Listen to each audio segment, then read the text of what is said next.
Antarctica is just one chapter of this story that's been going on for hundreds and hundreds of years.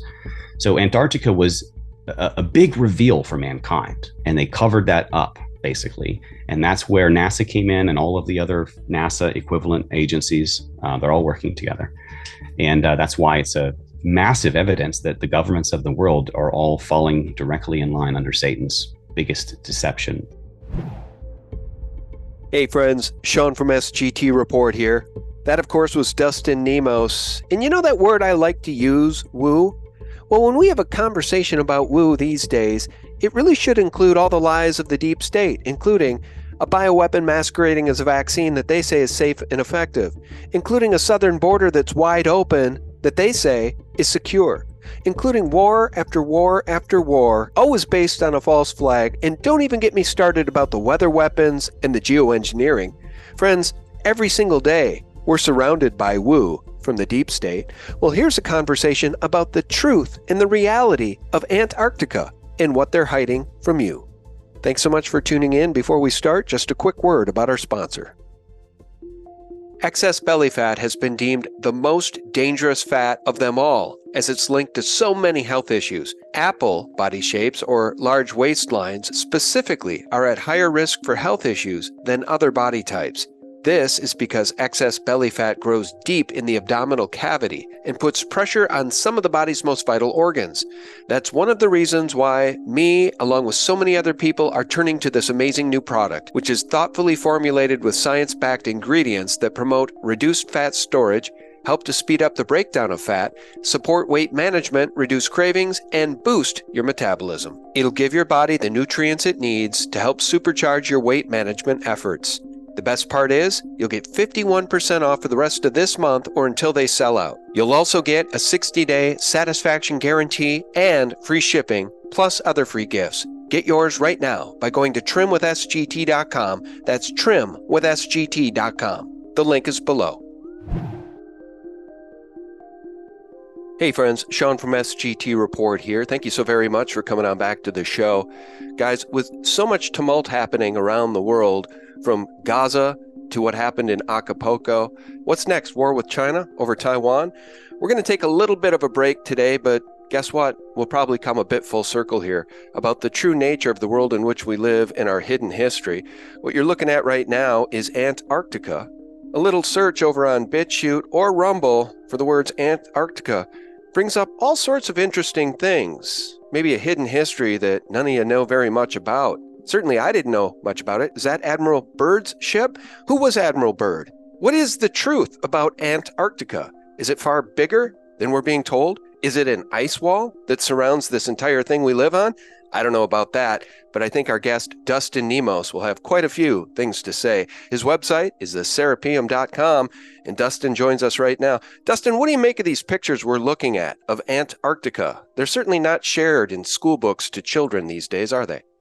Well, what it is it's absolute proof that the governments of the world are very interested in this big hunk of ice that we're not allowed to visit under threat of death or imprisonment.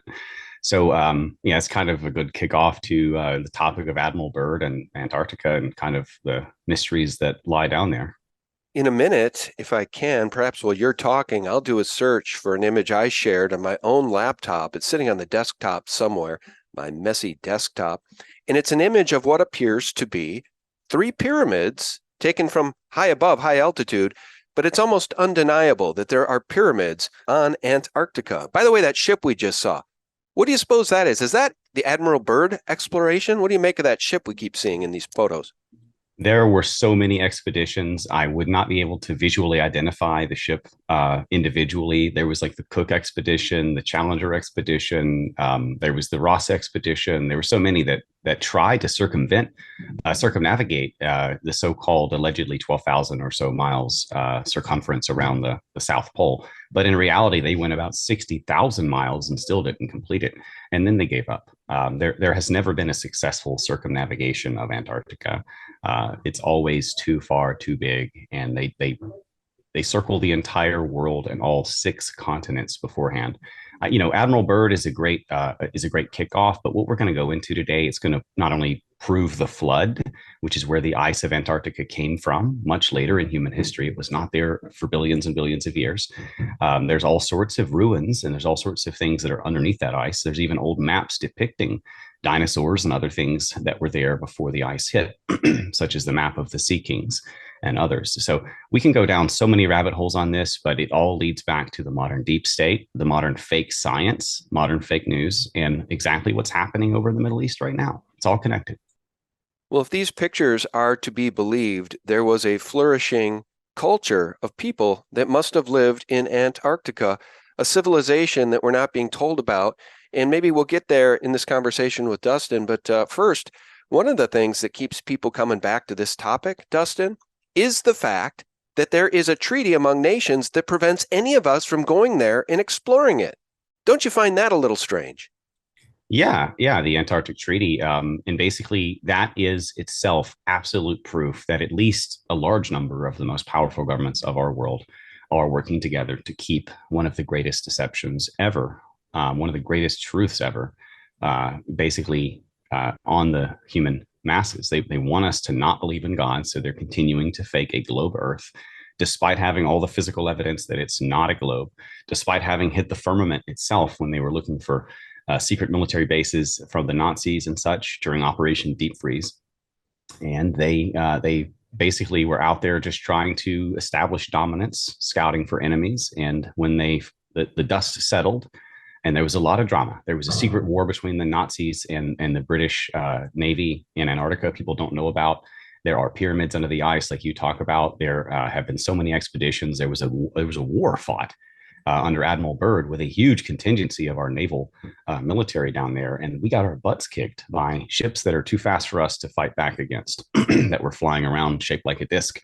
So there's really a lot of context down there, even before you get into modern, the deep space technology or the secret space technology or the military so-called secret space projects and such, which, as we know, space is a complete lie. It's a fiction. And the Antarctic saga is a big part of the story of that. It's a big chapter of the story of why and how and when and who faked the shape of the Earth as a globe in order to basically break faith in God. That's why they brought us evolution. That's why they brought us the globe Earth, which stems back to Rome. It stems back to Cardinal Wolsey's learning against learning, which was a papal approved strategy to fake news the hell out of us in science. And that's where we get modern scientism, global warming, climate change, evolution, vaccine science, all of this stuff. It's just basically fake science that does not hold up to actual scientific method. Well, I'll give you screen share capability so you can take us wherever you'd like in this conversation. But for those listening who cling bitterly to the 24,900 mile globe math, of course, that's Copernicus math. That's NASA's math. That's the official math. It's not your math or my math.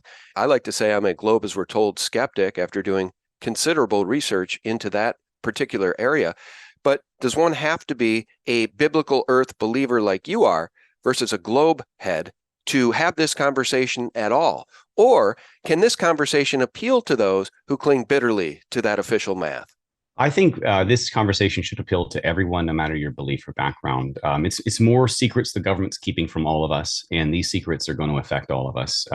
Some of it has to do with advanced technology they're keeping secret that they're going to blame on aliens later, and that's going back into the whole fake alien invasion nonsense that they're pulling soon. They're not aliens; they're fallen angels.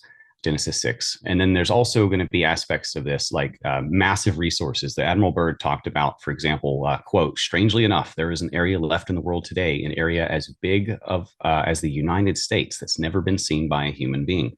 Now, he was a famous Arctic explorer. He was flying around all over the pole, so-called poles. There's only a North Pole. There's a center. There's no South Pole. That's the edge of the plate. In essence, he was basically the most famous and advanced Arctic explorer ever. So this is the guy that the US government chose to explore these dangerous and frosty areas of the planet that no one's been to in living memory. I mean, people have been there, but according to modern history and such, no one's ever seen this. It's not been seen by a human being and all that, right? So he's down there talking on live television on the United States media back in the day, and I don't remember, it was back in the black and white TV era, and he was talking about mountains of coal big enough to power the world for the foreseeable future, the whole world. This is the kind of resources that they're holding back from us that we're not even allowed to explore on this basically unclaimed chunk of barren ice at the edge of the world. So there's obviously reasons they don't want us down there. They're hiding something that we should know about, that we should want to know about. But there are bigger implications into this, like, the history of what happened in Antarctica. I'm gonna refer through this chat to my Antarctica, the outer space within the ice wall surrounding our world. And this is the outer space. When they talk about outer space, this is the only real outer space we have. And strangely enough, when Admiral Byrd said these things on live television, it's about the same time they started to spin up NASA and the fake moon landing and such, and basically just tried to pull us into a different arena of exploration. They wanted us to explore space, not Antarctica, anything but Antarctica.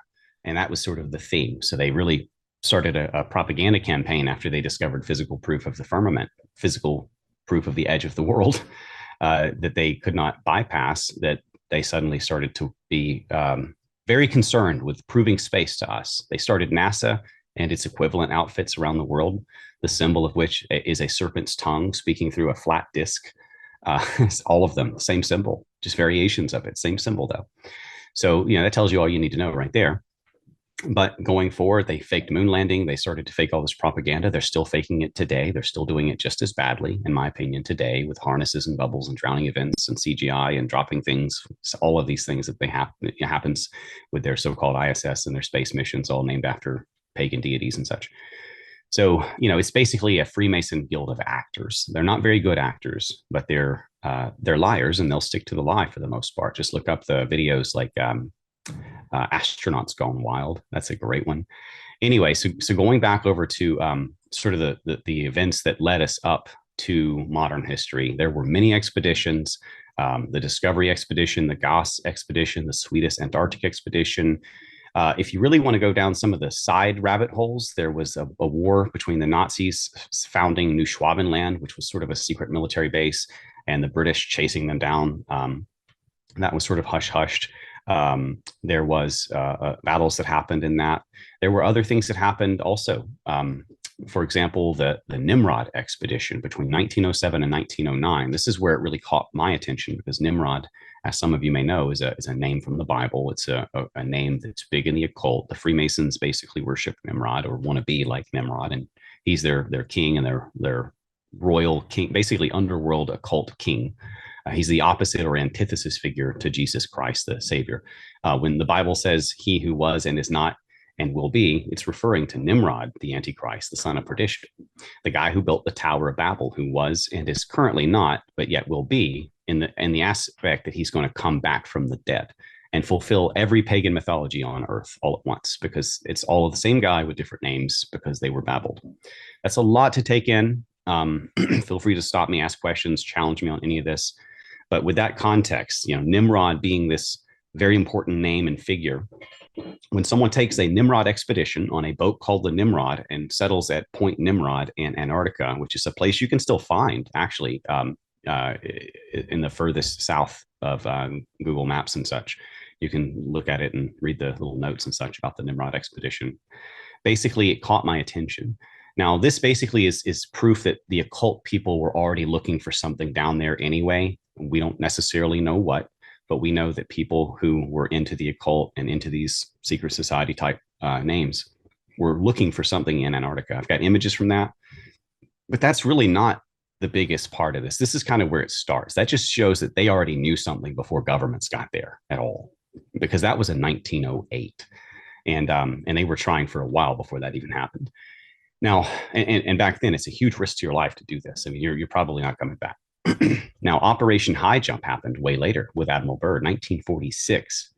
And that was basically when they discovered the ice wall, when they had to high jump over the 200-foot sheer cliff ice wall in order to get onto Antarctica's land.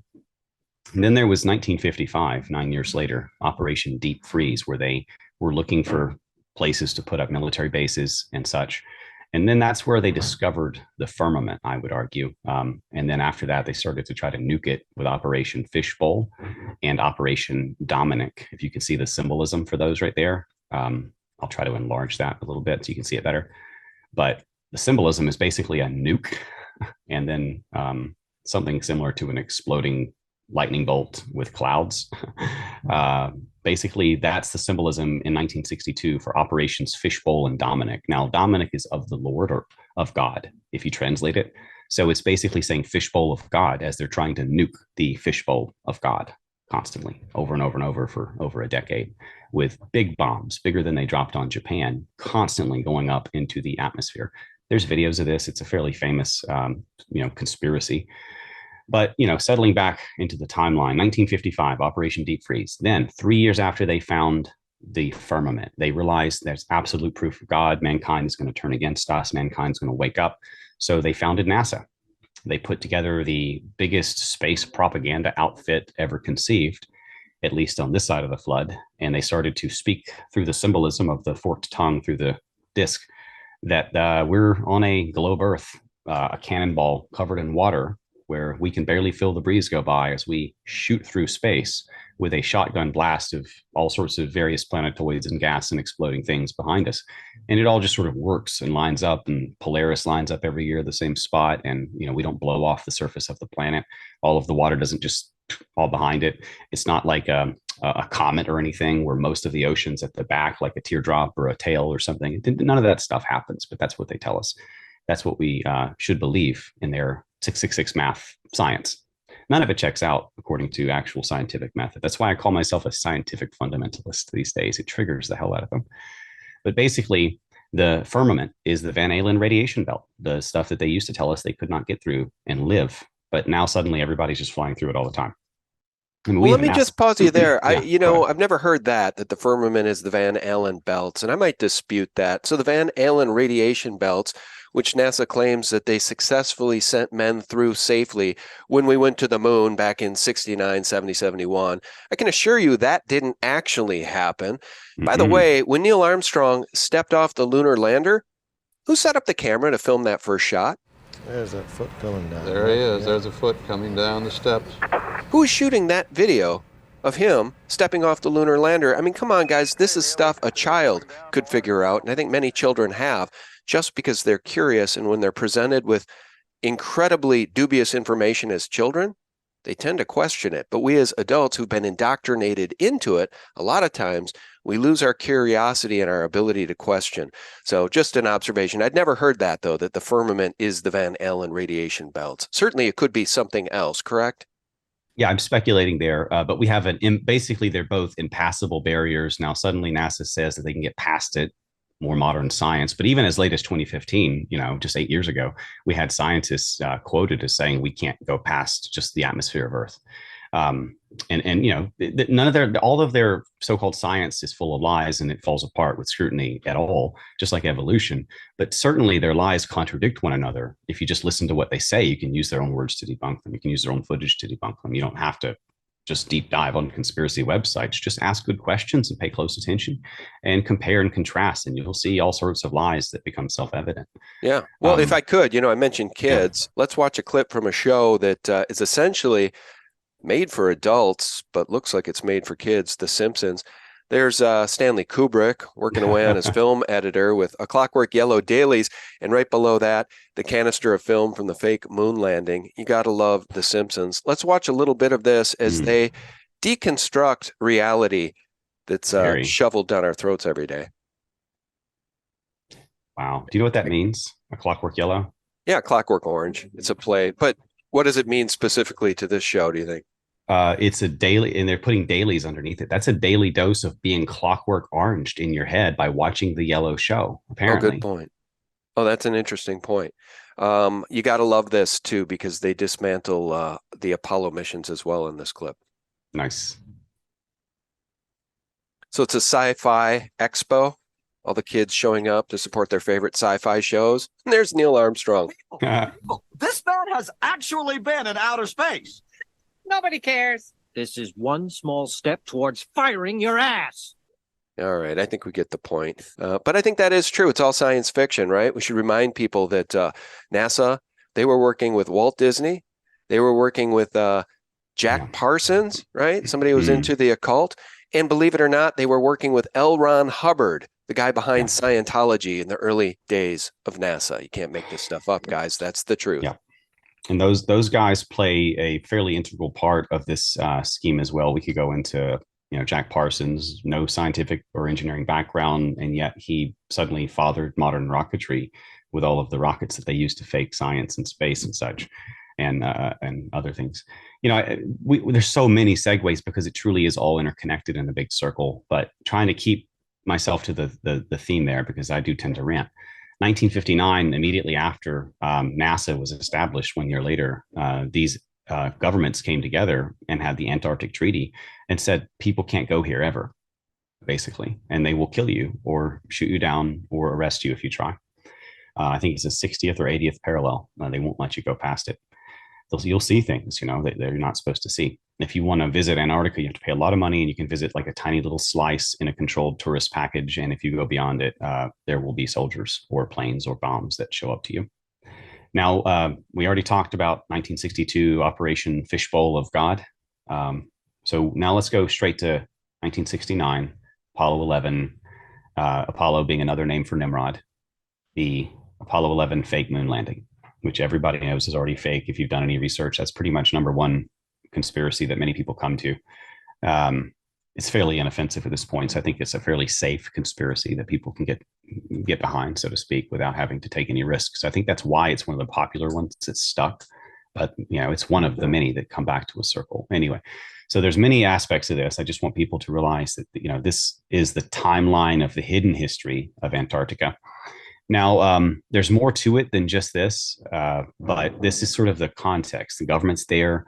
They're looking into things. They found something. They don't want us to know about it. They've blocked the world from going there, and they start faking space immediately afterwards. So, and for example, I say they fake space. It goes back to the flat biblical Earth. We don't have to segue into that as much. Feel free to challenge me or ask questions, but basically, there is zero evidence whatsoever for a globe Earth, zero evidence for a heliocentric Earth where we're spinning around the sun instead of the sun spinning around us. And there's zero evidence for any movement of the Earth. There's zero evidence that holds up to scrutiny for any sort of ancient Earth or deep time beyond 6, 7, 8, 10,000 years ish. I believe 6,000 years ish, just like the Bible says, holds up to scrutiny. That's what the genetics say. That's what all the evidence archaeologically and etymologically say. But they tell us deep time. They use many, many, many zeros at the end of things to try to justify an animal or a fish swimming out of the ocean, dragging claws and paws and wings behind it for millions of years until it suddenly becomes useful and figures out how to use them and then snaps into something like a modern animal. That doesn't make any sense. Evolution's debunked. Irreducible complexity alone debunks it, but the lack of deep time also debunks it. It's never happened. There's no missing link. So basically, you have this package of fake science all rolled together, reinforcing this anti-God narrative that we're alone in a universe that doesn't care about us at worst, and at best, there's aliens that made us.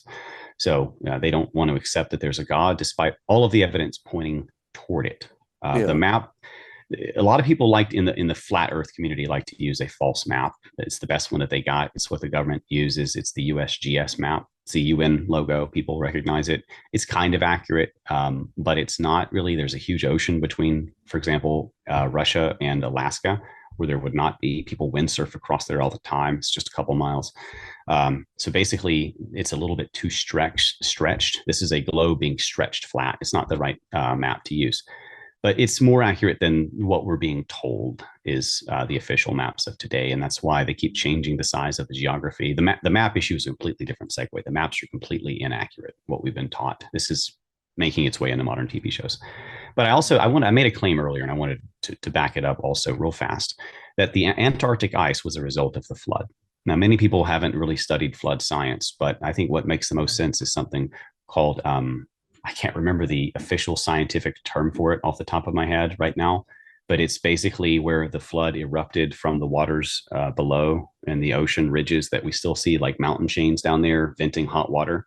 And those parallel the mountain chains above ground. So it's almost as though this eruption happened, pushed the land up and outward, and created a mountain ridge underwater and then parallel mountain ridges above ground, just kind of a crumpling effect. And then the water erupted into the upper atmosphere, hitting the cold parts, and then came back down and hit the edge with pure ice instantly, which froze. For example, here, more than 50 buffalo encrusted in ice while they were still swimming. That's how fast it hit some of these places. So you basically had a giant wall of cold coming from the upper atmosphere of the firmament down to the edges of the world after this massive eruption, water volcano, if you will, from the waters below in the flood. And this is what ended all life on Earth except for what was on the ark. And this is what left all of these animals around the world with a flash frozen while they were swimming or fighting or flying or crawling.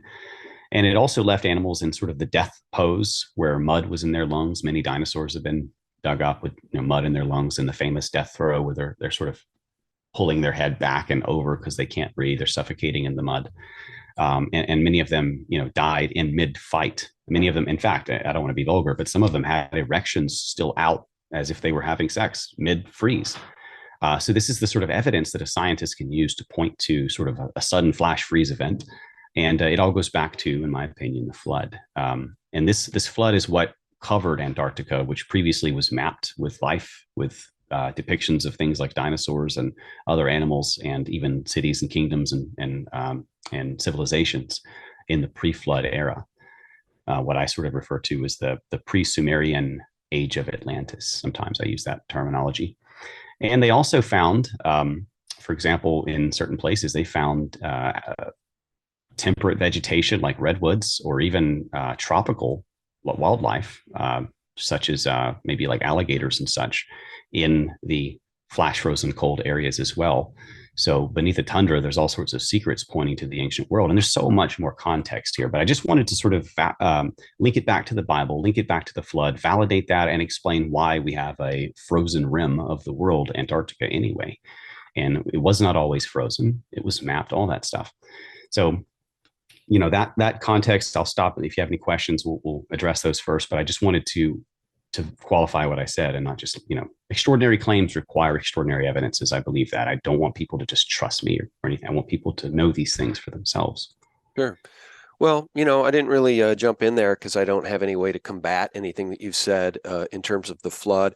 I always sort of assumed that the flood, the biblical flood, could have been God allowing the firmament to open, right? Waters above as below, and flooded the world with waters from above via the firmament. And then he made that promise, that covenant to man, that he would never, ever wipe out life on the planet again in that way, which leads people to wonder, what's next? I mean, if we spiral into the days of Sodom and Gomorrah, as in the days of Noah, which appears to be where we're headed, what is next? But the bigger picture, in my view, as it pertains to this conversation, guys, is the general idea of a scam. Again, The Simpsons. There's Homer. He's in the house of scams, the office of scams. And what does he spin? The globe Earth. It's a scam, guys. And the other thing I'd say, as it pertains to even evolution, which Dustin mentioned, that can be a really bitter pill for people who believe officialdom and drank all the Kool-Aid throughout grade school and high school, and then, of course, college. You got to read the book from my friend author James Perloff, Tornado in a Junkyard. He's also got one about the case against Darwinism. You got to check this stuff out, guys, because the powers that be want you to believe that you're the result of a random Big Bang, which is a theory. They can't prove it. They can't prove that there was a Big Bang from which life sparked and the beauty of creation resulted. That doesn't make any sense, especially if you read that book, Tornado in a Junkyard. It would be more likely that a tornado could come through an airline junkyard, a graveyard for planes, and reassemble a perfect Boeing 747. That would be more statistically likely than the beauty of creation you see all around you, including birds and animals and fish and oceans and butterflies. More likely that tornado could create a Boeing 747 than everything you see around you being created by the Big Bang, right? Yeah. Believing in God, well, it's a leap of faith. Also, believing in the Big Bang, an equal leap of faith. In fact, I would say it's far, far, far easier to believe in a loving creator and a God, Dustin. Yeah, and I'm showing some examples of the hydroplate theory. It's waters above and waters below meeting. But to address what you're talking about with the Big Bang theory, just quickly, because I've done a lot of research on scientism and its origins and agenda. And, the Big Bang itself was based on something called, it was a joke. The name was a joke itself and it stuck, but it was a joke from critics. But the Big Bang itself was based off of something called the nebular hypothesis, which was actually based on seance and ritual. And the guy claimed that the angels gave him the secrets of the evolution of the stars. So, I mean, they're doing occult rituals to get communion with something that's telling them how to deceive us against God, and basically faking a narrative of science. And they're communing with things that are teaching them to fake science us and to fake news us at the highest levels. That's why it goes all back into the elite and their secret society, mystery Babylon religion, the child sacrifice, all of it. You're talking about Stanley Kubrick, and we know about why he died and the kind of movies that he was making, and Eyes Wide Shut, and that's basically the elite's lifestyle is eyes wide shut with kids and knives and blood. And that's basically what they're into. It's what they've always been into. It's what the Bible talks about they've been into. And it's what they've been kicked out of 109 countries after being found guilty in courts of law with monarchs involved as a people, as a group, just kicked out, evicted 109 times already just in recent history. So it's absolutely real. They're into it. Adrenochrome has been around for a long time, even before we called it adrenochrome or had scientific words for it. It's just blood magic, and they've been into this. And this is the human history, the seed war of the hidden history. But back into the science, I mean, the Big Bang, evolution, you can debunk these things easily. Evolution, there's no missing links ever in any species, period, and there's no deep time. Also, irreducible complexity. You research those three things, you'll never lose a debate with anybody on evolution, period. In terms of like creationism and such as well, the Big Bang is not a debunk of God that people think it is. I mean, God created us in some way. You could have said that that's a Big Bang, or maybe God sparked the Big Bang. Something cannot come from nothing. That defies the second law of thermodynamics, so-called. That's the actual science, by the way. That's the real science. So they're basically violating their own laws of science in order to fake science that just sticks. If it sticks, it works for them. That's how it works. So they've managed to stick things like gravity. I do believe in up and down. I don't believe water clings to a cannonball shooting through space. That's their version of gravity. I believe in density and buoyancy.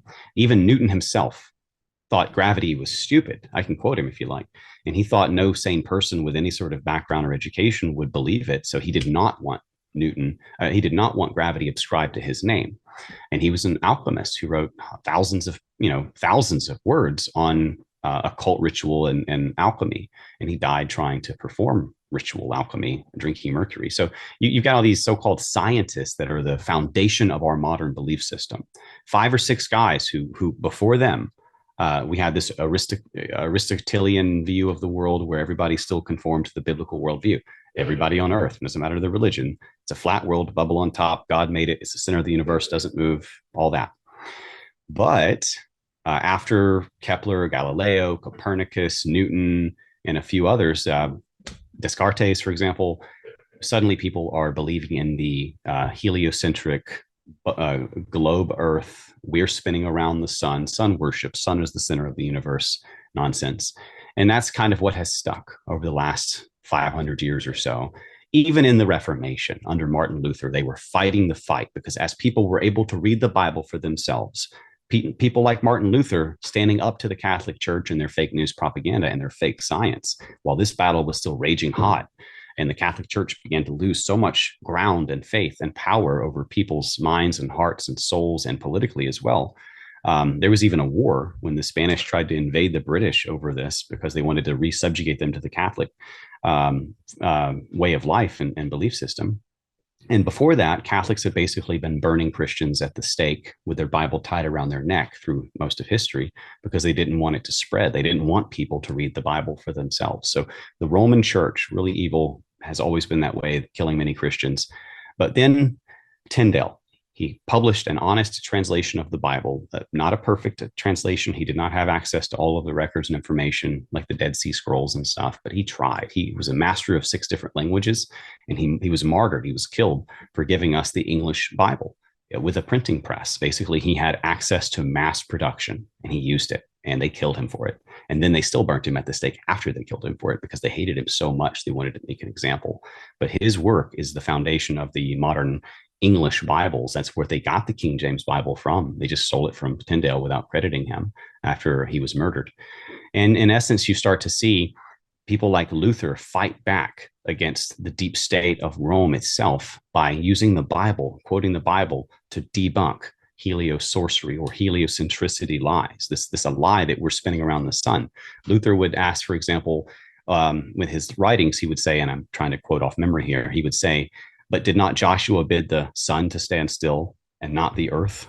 I mean, this is an example of how he was debunking their heliocentrism when he was writing against this deception. So this has been a fight going on, Christianity, true Christianity, against the controlled fake news, fake science, fake theology, deep state of the world for thousands of years, hundreds of years. And in fact, I can even go deeper than that. Newton pulled gravity directly from the emerald tablets of Hermes or Thoth. I mean, they're pulling these things, they're pulling heliocentrism from the evolution of the spheres, which is the writings of Hermes. They didn't make up any of it. The Pope allowed his favorite occultists and scientists into the Medici libraries where all the occult writings were kept. All of the high level, like occult, cardinals and bishops and such were into that. Intelligence would itself have. So that's basically a short recap of where we get learning against learning, the fake news science. That's where we get heliocentrism and all this stuff. And it all goes back into this deception to take us away from God. Antarctica is just one chapter of this story that's been going on for hundreds and hundreds of years. So Antarctica was a big reveal for mankind. Look, guys, the world is flat. There's an edge. There's a bubble. And they covered that up, basically. And that's where NASA came in and all of the other NASA equivalent agencies. They're all working together. And that's why it's a massive evidence that the governments of the world are all falling directly in line under Satan's biggest deception ever. Well, that's right. And my guest, Nathan Reynolds, who escaped the Illuminati Reynolds family, he says that it's a radical, intelligent evil that is in control of this world. And the people in control of the world, the rulers of the darkness of this world, they're beholden to, they worship that radical, evil intelligence. You may have heard I was queuing up a soundbite while you were talking there. I just want to support you a little bit, just to remind people that this battle, this intellectual battle, this conversation continues to this very day. They're trying to pull the mask over our eyes, and they've been trying to do that for centuries. So I want to play this clip from Ben Stein's documentary, Expelled, No Intelligence Allowed. At the very end of the documentary, Ben Stein sits down for about a 7 or 8 minute interview with avowed atheist and scientist Richard Dawkins. Well, I want to play the last 2 minutes of that conversation because it's very, very telling that an atheist, a hardcore, ardent atheist like Richard Dawkins, at the end of the conversation is forced to concede that somehow life had to be sparked here. That first single-cell organism, whatever it was, if you believe in evolution, there had to be a spark of life. Well, where did that spark of life come from? Ben Stein pushes and asks again and again and again. And finally, Richard Dawkins concedes. You won't believe his answer. Check this out. Details of biochemistry, molecular biology, you might find a signature of some sort of designer. Wait a second. Richard Dawkins thought intelligent design might be a legitimate pursuit? And that designer could well be a higher intelligence from elsewhere in the universe. Well, but that higher intelligence would itself have had to have come about by some explicable or ultimately explicable process. It couldn't have just jumped into existence spontaneously. That's the point. So Professor Dawkins was not against intelligent design, just certain types of designers, such as God. So the whole point of the documentary is the fact that biblical Earth, or the biblical account of the creation of Earth, is no longer allowed to be taught in public schools. That's why the documentary is called Expelled, No Intelligence Allowed, because the public schools will only indoctrinate children with the theory of the Big Bang. And by the way, previously in that clip, I should have rewound just a bit further, Richard Dawkins does concede that that spark of life that had to have been, right, something created the first spark of life. He says perhaps it was intelligent design and life was seeded here, he says in that interview, by aliens. So that's the point I always like to get to. Dustin, Richard Dawkins wants to believe in aliens more than he's willing to believe in a loving God, the God of the Bible. I grew up watching people like Richard Dawkins and Christopher Hitchens was my favorite. I mean, the idea was if you debated Christopher Hitchens as a religious person, you were going to get hitch slapped because he was so good. But really, when you get down to the arguments, when you actually start to study debates, when you start to study both sides of the arguments so that you're prepared for the debates, it turns out like people like Dawkins and Bill Nye the Science Guy and Neil deGrasse Tyson are amateur level debatists who really don't have any they're not very good. They have an agenda. They sort of have a lot of controlled debates. They sort of have this propaganda outfit pushing their narrative because they're falling in line with the scientism. The same thing happens if you push fake news on YouTube, you get promoted, and if you tell the truth, you get demoted and deboosted or something. So it's sort of like that. Of course, most funding for the scientific community, almost all of it comes from governments, which hate us and are out to kill us anyway. But they're not particularly good debate people, and they're not particularly skilled. They just have a lot of attitude, a lot of emotion, and they have a lot of boosting. So, someone who has any sort of background in debate would probably just wreck Dawkins. I would be happy to do so if anyone wants to, let him know I'm into the debate world as well. And he can bring Neil deGrasse, and he can bring Bill Nye, and he can bring whoever else he wants as well. But at the end of the day, a lot of these guys actually do admit that the evidence is in favor of creationism, but they reject it. I can give you various quotes and such on this from various famous scientists, but at the end of the day, they don't want to believe specifically in the Hebrew God, most of all, but they don't want to believe in God because they reject the idea, and they're just looking for every bit of evidence to comport to their view, and then they reject everything else, such as the existence of giants, the short time period that humanity has been here. We have to have all of this fake science. I could probably give you a good example when I find my quote about how gravity was invented by Newton and how they basically force subscribed it to his name and such, but I'll get to that in a minute. I have so much context on the hidden history of the scientists and like their occult backgrounds, everything. Yeah. Well, let me interject. By the way, I mentioned Jack Parsons and those others, Walt Disney, L. Ron Hubbard. These guys were also very interested in the work of Aleister Crowley, who said he could commune with demons, essentially.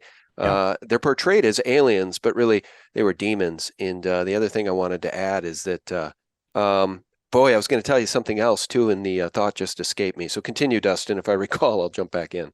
You're good. Interrupt anytime. I tend to ramble and rant. So I'm going to try to sort of close down my thoughts. I know we're on a time limit. So Newton himself did not believe in gravity. You can see the quotes right here. I'll read part of it for those who are not. I remembered watching. What I was going to say about gravity. That's it. Sure. So gravity, we talked to others about this, David Weiss, Jeranism. Gravity is such a funny construct. They want you to believe that it's powerful enough to keep your feet glued to the earth.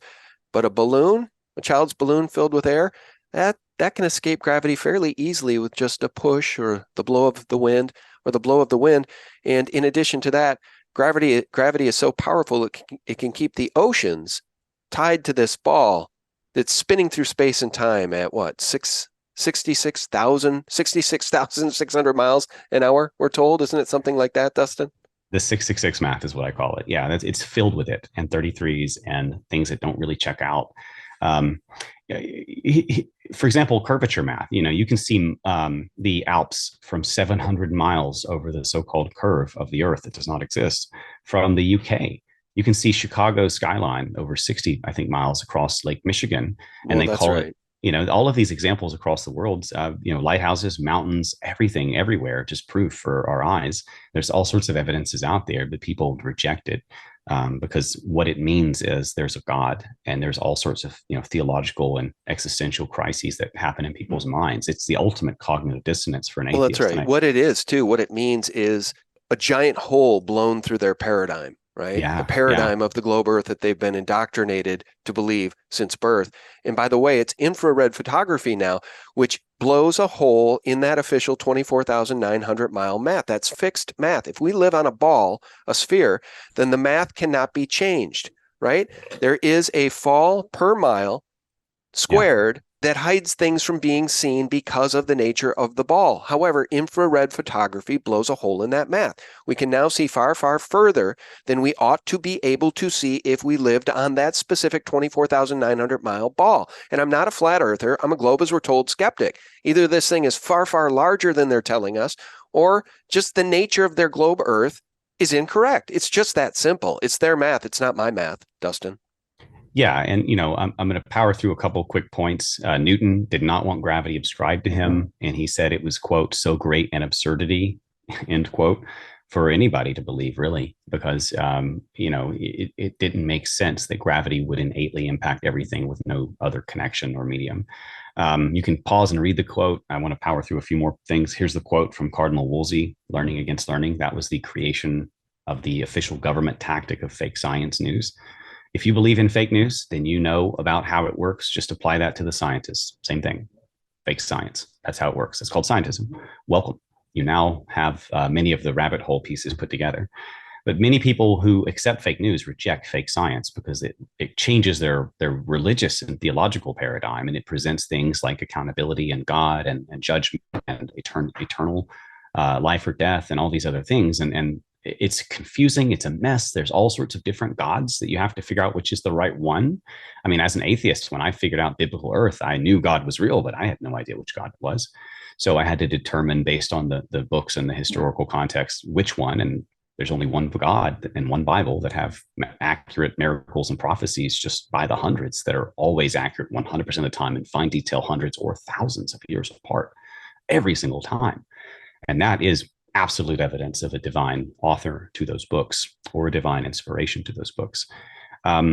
Here's, for example, some of the symbolism of NASA and its comparable agencies, parallel agencies worldwide. Pretty much most of the points I wanted to go through. I was going to hit the part about gravity, not gravity, the part about how they had to create like dark matter and stuff in order to account for gravity. They basically created all these different things because the science just doesn't work out. Because of gravity, it was going to make the whole universe suck into nothing and basically dark hole into nothingness. So they had to invent other types of things like dark energy and anti-gravity and all this other stuff. And it's just getting into Star Trek land. None of it makes any sense. But they had to make this stuff. Otherwise, their math and their so-called official science just doesn't work. So they're just leapfrogging, playing hot potato with the truth, and whatever sticks, sticks. And so far, this is what has stuck. But there's a great awakening happening in the scientific and the theological communities, just like this happening in the cultural and political world. The same way people are waking up to transgenderism being pushed on their children, people are waking up to false doctrine being pushed in their churches, and false science is being pushed in their schools. And, it just continues on and on and on. And the world is sort of reeling and having this existential crisis and coming to terms with this, rejecting it or not rejecting it. It took me a year to go from hardcore anti-religious atheist who did not believe in God, who had a pro-evolution standpoint, who believed in the science, and then come to terms with all of that being fake and having, a whole different worldview. I mean, I'm not the type of person to put ego in front of truth, but it still took me a lot of time to get over the theological implications. Now I'm like super pro God. They used to laugh at the concept. So, there will be changes that occur within a person if they accept the truth. We're sort of balkanizing good versus evil, and the world's coming into the end times, I believe. So to tie that up, I know we're running out of time. The same group basically behind the flood, when all flesh was corrupted and only Noah was saved because he was pure blood or pure in his generations or genes in Bible talk. The same group that was called the Nephilim in the pre-flood world, who God promised in Genesis 3:15 war between the seed of the woman and the seed of the serpent. That group, the giants that are no longer giant, they're smaller now because of diluting, breeding with humanity for thousands of years. That group is our deep state. They're behind the vaccine. They're behind the famine. They're behind the culture wars. They're behind the porn. They're behind both sides of every political group for every Western government, plus Russia and China at least. They're behind the UN. They're behind what's happening in Gaza right now. They're pretty much behind all of this. And they're also behind people believing in a globe Earth. They're behind pretty much every conspiracy that you can imagine. And I'm happy to be challenged on that throughout all of human history, beginning to end. So from the days of Jared, when the Nephilim came, we have been at war like God promised.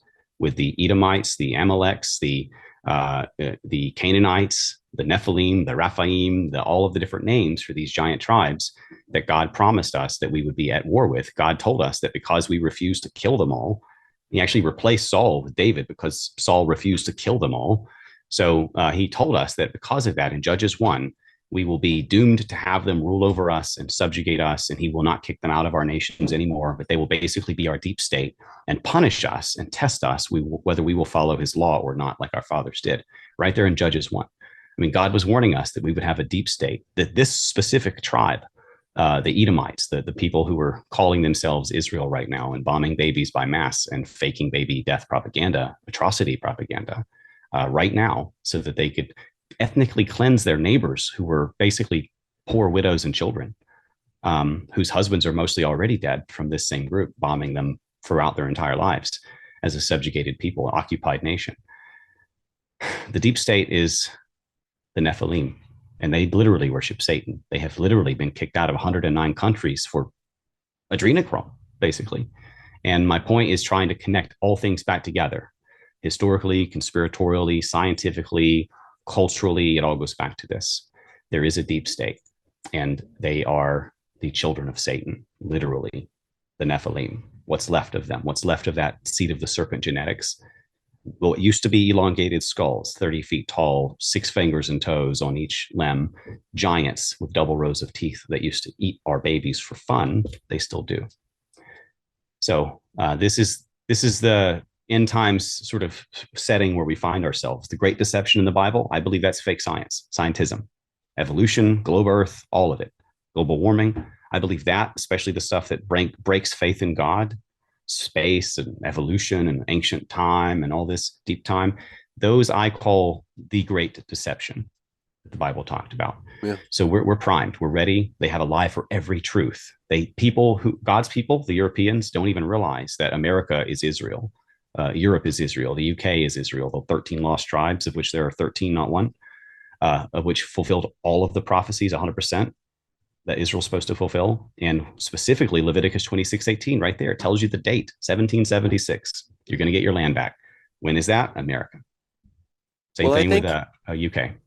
Well, I think a good litmus test for the Great Awakening is the fact that there are shows like The Simpsons and, more importantly, maybe South Park that reveal these things for what they are time and time and time again. Matt Stone and Trey Parker, so brilliant. As we wrap up this conversation, I want to do a screen share, and we'll share just a little bit of levity and good news. This from the account of Elon Musk. The bellwether has sounded. The Great Awakening from woke has happened after South Park nails the coffin in Disney. Let me scroll down. We're going to play just a clip of this from Colin Rugg on Twitter. Just in, new South Park episode blasts Disney and says all their movies suck now and specifically blames Lucasfilm president Kathleen Kennedy. Remarkable. So joining the Pandaverse drops today. Let's watch just a snippet from South Park, because you mentioned the trans insanity just briefly in this interview, and people are waking up in droves. Dustin, I think these people have pushed and pushed and pushed humanity into a corner, and humanity is waking up right quick. You got to give him credit for the Pandaverse and exposing Kathleen Kennedy, who's ruined the Star Wars franchise. Disney's absolutely destroyed the Star Wars franchise. They destroy everything. They are the Panderers, the great Pandaverse. Yeah. And I love how the Mandalorian show is all about like draining the adrenochrome from Baby Yoda. Anyway, I've studied some of the narrative behind it. I watched an episode or two. I don't really watch TV or anything, but basically they're hunting down Baby Yoda to drain his liquids. They want to get his Mandalorian blood or whatever, not his midi-chlorians or whatever, so they can get the Jedi power. But they're basically trying to track down a baby and hurt it and take its blood. At one point, they punched the little baby over and over and over. It's still green Yoda baby, but still, you're sort of seeing the things that they put into TV now and why they've been kicked out of 109 nations for adrenochrome and such. It's their obsession. It's in most of the movies, from Fear Inc. to Monsters. Not Fear Inc. I'm sorry, Monsters Inc. to Little Monster. Like the same theme, 30 years apart, 20 years apart. 1980 movie versus like a 2000s movie. And I don't know the release dates exactly, but in Little Monsters, you're basically having monsters torture a baby in a crib with a child helping in order to extract fun or extract fear or blood, adrenochrome. symbolically. And in Monsters Inc., it's the same thing. They're going through portals to children's rooms to extract fear, and there's like a little measure thing that fills up like a gas tank when they get enough fear from a baby by scaring it. This is the sort of thing that they're obsessed with. It's in all their movies. That's why I don't watch movies anymore. It's in all their culture. It's in their TV. It's in their jokes. It's in their parties where they have those cannibal parties. I mean, the elite are not like us, folks. They got there by doing things. There was a video I saw yesterday. Boy, I wish I had it in front of me. I don't think I'll be able to find it again. But it was either an episode of, I think it was The Simpsons, but it was either The Simpsons or South Park. I think it was The Simpsons that, what would it have been? Like Bart got his driver's license or something. I forget. But one of the characters got some sort of official ID, and the address listed on the ID was a specific address people could then Google, but nobody did. But anyway, that address took you directly to Epstein's Island. The address was on Epstein Island. You can't make it up. They hide this stuff right in front of us. These are really fun people, aren't they? They love to kill babies. They love to eat babies. They love their satanic ritual abuse. They're just a really great, fun group of folks, aren't they? Yeah. And people ask me, why one of the biggest atheist debate arguments is the existence of evil. And we can close on this if you want. I get this now that I've converted and I have to defend, religion with apologetics and such in these debates. Why is evil allowed? Why does God allow babies to be killed? And that's a tough one. But really, God promised us protection only if we follow his law, his Old Testament law. The Jews have taught us that that's only for them, although they've never followed it. And their book, the Talmud, teaches them the opposite. Now, we abandon that. Every single time throughout the Bible, when God's people abandon his law, he abandons them to usually the Jews. And in Judges 1, he says, because you failed to kill all the Jews, the Amalekites, the Canaanites, God says, leave nothing alive. He took Saul's kingship and he gave it to David. And he also said that because you didn't kick them out, they're going to be within your nations. And I'm not going to drive them out. And they're going to rule over you and basically cause you to sin and go astray. And they'll test you. This will be my punishment and test. Will you follow my law the way that your fathers did? And right there in Judges 1, Jesus himself tells us as well, when he's confronting the Pharisees, that essentially in the context right there, when they say that they're not from, they've never been enslaved before, they're telling on themselves. They're not actually of the tribes of Egypt. They claim to be from Abraham, but never having been enslaved. The tribes were enslaved in Egypt. So they're admitting that they're not the tribes. So Jesus is calling out the seed of the serpent, children of Satan, generation of vipers, where he says, where I go, you cannot follow to them because they're damned. They have no salvation. And he's calling them out saying, you're not actual Israelites, but you're pretending to be. You're infiltrating the religion. You're infiltrating the government and leading my people astray, teaching the tradition of the elders, which is what Jesus called the Talmud because it hadn't been published yet. Now it's published. They have a name for it. It's called the Talmud. That is the tradition of the elders. And in the Talmud, they say they have to kill us, enslave us, outlaw Christianity, kill all Christians, kill all white people, enslave browns and yellows. They say that Jesus is a sorcerer who raped his donkey and boils in semen in hell. I mean, they say some pretty horrible things. And they teach that if we are to read their Talmud, that we're supposed to be put to death. Well, like I said, a fun group of people. Guys, here's the website if you want to learn more, theserapeum.com. Dustin, I know you've got the sleep aids here and some good products over there at Red Pill Living. How do people support you? We have some incredible, a small stock. It's a niche boutique type store, but a small stock of really high value products. I mean, the sleep aid is fun, but it's not over the counter. It's not like the non-prescription or prescription type. It's not liver toxic. It's food-based. It's just herb-based, but it's very powerful. It puts you right out without the liver toxicity or side effects. And you can see other products that we have are the same type of quality. It's the stuff that I have been taking most of my life and still teach people that is great for you. But when they started to censor me and ban me on YouTube, we started the vitamin store to fund the news and to fund the mission and the ministry and the message, so to speak. So now we basically do so kind of like InfoWars. We sell quality vitamins. I don't know about theirs, but ours are incredible.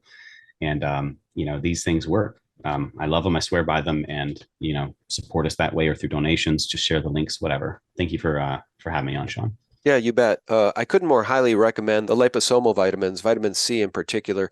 You guys can check that out at redpillliving.com. Free shipping on orders of $45 or more. Our guest has been Dustin Nemos. Dustin, thanks for a schooling on the Antarctica conundrum. Yeah, there's so many spinoffs and connections. Thank you for having me on. Anytime, I'm happy to help. Yeah, pleasure. All right. Always fun to go down the lanes of woo with various guests. I love the woo, guys. Don't you just love the woo? It's so much more interesting than the fake history they teach in the public institutions of indoctrination. All right, friends, thanks so much for tuning in. Truly, from the bottom of my heart, we appreciate you so very much. If you enjoyed this conversation, spread it far and wide within your sphere of influence on social media, and check us out every single day for free at sgtreport.com. That is and will always be the antidote to corporate propaganda and all of those mockingbird mainstream media lies. God bless you and yours. Bye-bye. If you want to imagine a 15-minute city, you just look at Gaza. Gaza is it's the prototype of the 15-minute city. It has AI machine guns mounted above the gates, constant surveillance, the controlled existence, the lack of rights, the lack of prosperity, obviously, the inability to even get sufficient food or water. They say they want globalism to eliminate war, because without nations, you won't have war. This is what awaits us.